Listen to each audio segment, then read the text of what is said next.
Hello મિત્રો, નમસ્કાર. આજે આપણે એકદમ નવી સ્ટાઇલમાં પુલાવ બનાવીશું. જો તમે ઉપમા અને પુલાવ ખાઈને થાક્યા હોય તો એકવાર આ રીતે વરમસીલીનો પુલાવ જરૂરથી ટ્રાય કરજો. માત્ર 2 જ મિનિટમાં બની જાય છે અને ખાવામાં પણ એકદમ ટેસ્ટી લાગે છે.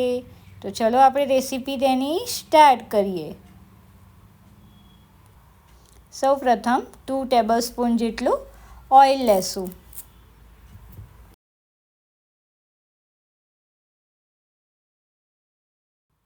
ત્યારબાદ તેમાં રાઈ, હિંગ અને જીરાનો વઘાર કરીશું.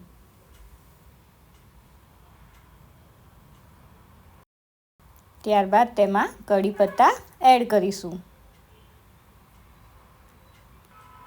ત્યારબાદ તેમાં વટાણા એડ કરીશું, સિંગદાણા એડ કરીશું, લીલા મરચાં એડ કરીશું,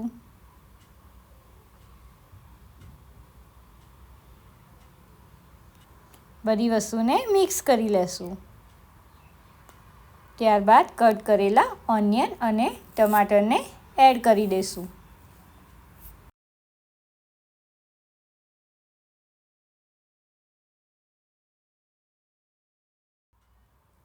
તેમાં કાજુને કટ કરીને એડ કરીશું.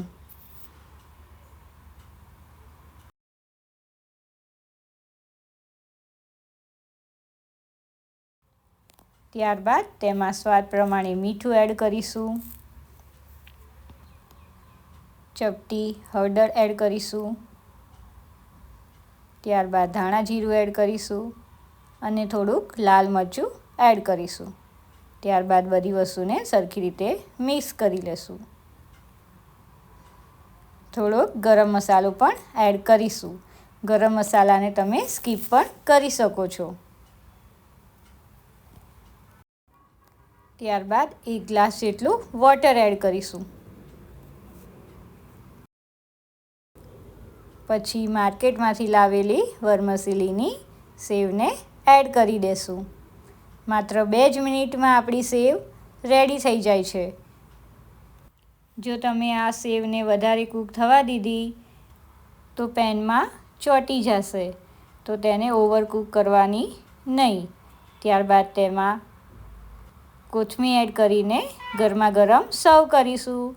બની છે ને એકદમ મજેદાર.